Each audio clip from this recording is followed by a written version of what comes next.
जय माता दी। मैं सुनीता बहन जी लुधियाने वाली आपके लिए लाल किताब माया प्रोग्राम लेके हाजिर हुई हूँ। लाल किताब माया के अंदर मैंने आपको नवरात्रे जितने भी 9 नवरात्रे थे उनकी पूजा अर्चना विधि सब कुछ बताया। अगर आपने पूरे 9 नवरात्रे सुने होंगे तो आपने देखा होगा कि कैसे हम माँ की आराधना करते हैं, कैसे हम पूजा करते हैं, कैसे उनको खुश किया नवरात्र के अंदर। अब माँ का टाइम आ गया कंजकों का। पूरे 9 नवरात्रे सिद्धि की माँ की सिद्धि करने के बाद हमें उसको विदा भी तो करना है। माँ को जब बुलाया, आह्वान किया, माँ की पूरी सेवा की 9 नवरात्रों के अंदर। अब हमने उसको विदा करना, विदा करने का टाइम आ गया। तो हमें क्या करना है? विदा करने के लिए माँ को क्या करना है, कैसे हम विदा करें कि अगले नवरात्रों के अंदर माँ खुशी खुशी हमारे घर के अंदर आए और जाते जाते हमें आशीर्वाद दे के जाए। सबसे जरूरी है कि माँ का आशीर्वाद लेना। अब हमने हलवा पूड़ी कड़ा सब कुछ बनाना है और कंजकों को बुलाना है। दूध के साथ हमने पैर धोने हैं, दूध और पानी के साथ हमने कंजकों के पैर धोनी है। अकॉर्डिंग टू कंजकों को चूड़ियाँ देनी है, लाल रंग की चुनरी देनी है और 1-1 रुपया साथ में जरूर देना है और माँ का आशीर्वाद जरूर लेना है। और जो भी आपने खेतरी दीजिए, जिन जिन लोगों ने भी वो खेतरी लेके माँ की बड़ी विधि विधान से जाके जल प्रवाह करो। मैं कई लोगों को देखती हूँ ऐसे ही गिरा देते हैं, बिल्कुल नहीं। पैरों के अंदर आती है, हमने पूरे 9 दिन उसको विधि विधान से उसकी पूजा की होती है। पैरों के अंदर मत गिराओ, बड़ी विधि विधान से। जहाँ दूर है पानी तो दूर जाके आओ। कई लोग ऐसे ही कहीं भी फेंक देते। आपने जो खेतरी बीजी होती है ऐसा मत करो। माँ की बेकदरी मत करो।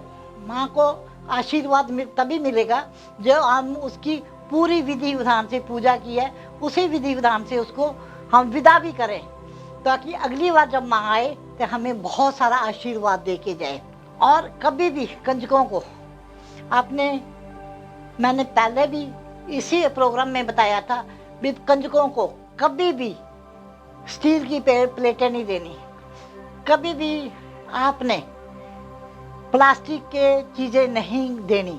और दे सकते हो तो खिलौने दो माता की, बहुत बच्चे खुश होते हैं, खास करके कंजके। कापियाँ, पेंसिल, रबड़ और शार्पनर दो बच्चों को, जिससे कि आपका बुद्ध ठीक हो, बच्चे आपके खुश रहें, निरोगी रहे, बच्चों को कोई प्रॉब्लम ना आए और 6 महीने कोई बड़ी बीमारी बच्चों को ना आए। जैसे ही माता निकल आनी या कोई प्रॉब्लम क्रिएट हो जाए तो वो बच्चों को नहीं होनी चाहिए। माँ का आशीर्वाद बहुत ज़रूरी है। लाल चुनरियाँ आप दे सकते हो, मगर ऐसी दो कि वो बच्चे कर सके, खुश हो। मार्केट से आप क्या करते हो, फ्रूटियाँ ले आके देते हो। फ्रूटी नहीं देना, केला नहीं देना बच्चों को, खास करके लड़कियों को। लड़कों को आप दे सकते हो, लड़कियों को आपने केले नहीं देने। ये 9वीं तिथि का पूरी विधि विधान की पूजा है। लास्ट वाला नवरात्रा होता है, कोई अष्टमी पूजता है, कोई 9वीं पूजता है। ये अपनी अकॉर्डिंग टू जैसे आप करते हो वो वैसे ही करो। और नवरात्रों का जो माँ का आशीर्वाद है वो जरूर लो। माँ के आशीर्वाद से आपका बुद्ध ठीक होगा, आपकी बहन बेटियाँ घर में सुखी रहेंगी। और जब उनकी शादियाँ हो बेटियों की तो उनका बुद्ध ठीक होना चाहिए कि जहाँ के भी वो लड़कियाँ होती हैं वो शुक्र बनती हैं। जो लड़कियाँ की हम शादी करते हैं वो शुक्र बनती हैं, तो उनका बुद्ध ठीक होगा तभी वो शुक्र होगा। शुक्र तभी ठीक होगा कि उनका पति उनके कहने में रहे, उनका पति उनसे कोऑपरेट करके चले, हमारी बच्चियों को कोई दुख ना हो। ये सारियाँ चीज़ें, सारा कनेक्शन है हर चीज़ से। ये अगर हम इस कनेक्शन को लेके नहीं चलेंगे तो हम कभी सुखी नहीं रहेंगे। हमें सुखी रहना है तो हमें लाल किताब के उपाय भी करने चाहिए, माँ दुर्गा की पूजा करनी चाहिए, माँ भगवती को मनाना चाहिए। और सिर्फ हम व्रत रख लेते हैं, सुबह से लेके शाम तक भूखे रहते हैं हम और कुछ नहीं करते, नहीं। जब भी आपने व्रत रखना, मंदिर में जरूर जाओ, माता की जोत जरूर जलाओ, मंदिर के अंदर दिया जरूर जलाओ। जो भी करते हैं, कोई फ्रूट पड़ा है, कोई चीज़ पड़ी है, आप मंदिर के अंदर जरूर दान करो। कंजकें छोटी छोटी होती हैं, उनको रोज डेली पूजो। सिर्फ 9वें दिन या 8 दिन पे पूजा करके हम अपना फर्ज पूरा कर लेते हैं। फर्ज नहीं पूरा करना हमने माँ को खुश करना है। अपनी आत्मा से, अंतर आत्मा से हमने माँ को खुश करना है, माँ का आशीर्वाद लेना है, माँ का प्यार लेना है। हमें सिर्फ हमने टाइम पास नहीं करना, हमें ऐसे नहीं करना चल आए नराते रख दिए चल हो गया, नहीं।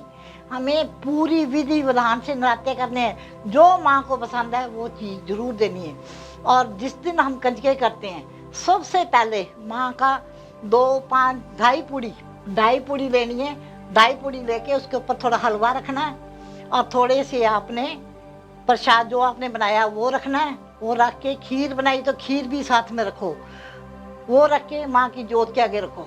और जब आप पूरी तरह पूजा कर लो, वो ढाई पूड़ी उठा के किसी गाय को दे दो। और जब भी आपने कंजके बिछानी है घर पे, अलता लेके आओ। जितनी भी आपके घर के अंदर कंजके आई हैं उनकी पैरों के ऊपर अलता लगाओ।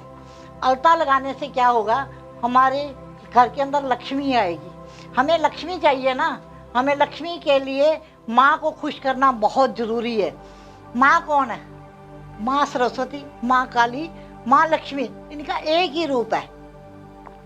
इन रूपों की पूजा करते हम लोग। जेकर वाकई में आपने मन से पूजा की है, श्रद्धा से पूजा की है, पूरे धर्म कर्म से पूजा की है, तो आपको कभी परेशानी नहीं होगी। कई औरतें बच्चियों को इन दिनों में पीरियड आए होते हैं, मेंसेस आ जाते हैं, तो उनको नवरात्रे नहीं रखने चाहिए। कई लोग कहते हैं कि नवरात्रे रख लेते हैं तो चलो पूजा, हम जोत नहीं जगाएंगे, जोत के पास नहीं जाने। नवरात्रे ही नहीं रखने हमने। अगर हमें माता के नवरात्रे का शौक है, रखना ही है हमने, हर बुधवार को माँ का एक रूप लो और उसके नवरात्रे समझ के करना शुरू कर दो। और पूरी विधि से वैसे जैसे हम नवरात्रे करते हैं, हर बुधवार को माँ का नवरात्रा समझ के पूजा करो। और उसकी पूजा से आपको बहुत लाभ भी होगा और उसका फायदा भी होगा। कैसे होगा? क्योंकि माँ के 9 रूप है, 9 रूपों की पूजा करनी है, मगर पूरी विधि और विधान से करनी है। और मैंने आपको पूरी अपनी ईमानदारी से जितना मुझे आता था, जितना मुझे पता था, जितना शास्त्र का मुझे पता था, वो ज्ञान मैंने आपके साथ शेयर किया। हाँ, उसका आपने कैसे करना है ये आपने देखना है। क्योंकि जो मुझे आज तक मैंने सीखा, जो मैंने किया, जो मैंने पढ़ा, जो मैंने करवाया, वो मैंने सबको आपको दिया। 9 दिन के अंदर मैंने हर चीज़ वो देने की कोशिश की जो आपके ज़रूरी थी। और आप हर बुधवार को माँ की पूजा कर सकते हो। कैसे करनी है? मंदिर के अंदर जाओ, कोई भी फ्रूट आप माँ के आगे रखो, एक फूल का हार लो, माँ दुर्गा को चढ़ाओ। और जब तक आप माँ दुर्गा को खुश करना है तो बुध को खुश करना बहुत ज़रूरी है। बुध को खुश करना है, कंजक को खुश करना बहुत ज़रूरी है। ये बहुत गहरा संबंध है। और जितना आप करोगे आपको बुद्धि, ज्ञान, वैभव, लक्ष्मी, हर चीज़ मिलेगी जो आपको चाहिए। और बुद्धि और बच्चों की पढ़ाई, जितने भी आपकी अनमैरिड बच्चे हैं उनकी शादियां, रुकावट जो आ रही है उसके लिए अगर आप करोगे तो आपको अवश्य फ़ायदा होगा।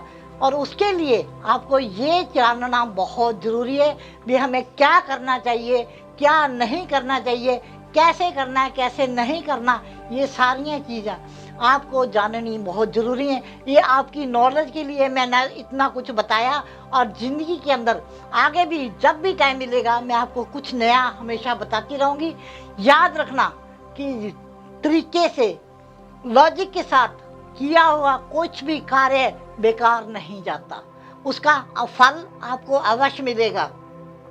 हमारे अंदर धर्म होना चाहिए, हमारे अंदर श्रद्धा होना चाहिए, हमारे अंदर विश्वास होना चाहिए। और आपके अंदर ये सब चीज़ें हैं तो आपका जो भी कार्य होगा वो माँ आपको अवश्य पूरा करेगी और आशीर्वाद जरूर देगी। और आशीर्वाद लेने के लिए आपको अपना कर्म जरूर करना चाहिए और माँ का फर्ज है वो आपको आशीर्वाद देगी और ज़रूर देती है।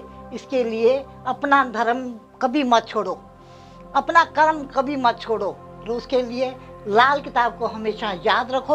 उसके अंदर जो भी उपाय बनते वो आप करो, क्योंकि कुंडलियों के अंदर दोष होते हैं, उन दोषों को जरूर दूर करना चाहिए। गाय को हरा चारा जरूर डालो, गाय को हरा चारा जरूर डालो, उससे हमारा बुध ठीक होता है, शुक्र ठीक होता है। और गाय को रोटी डाल सकते हो, गुड़ डाल सकते हो। पंछियों को जितना हो सके दाना डालो, जितना आप दाना डालोगे पंछियों को उतना आपका बुध ठीक होगा, उतनी आपकी पीस ऑफ माइंड यानी दिमागी शांति मिलती जाएगी, जितना आप पंछियों को दाना डालोगे। अकॉर्डिंग टू मौसम के हिसाब से आप पंछियों को दाना डाल सकते हो। और अब सुनीता बहन के आगे जो कल मिलेंगे ऐसी चैनल पे कुछ और लेके आऊंगी। जय माता दी, सदा सदा सुखी रहो। जय माता दी।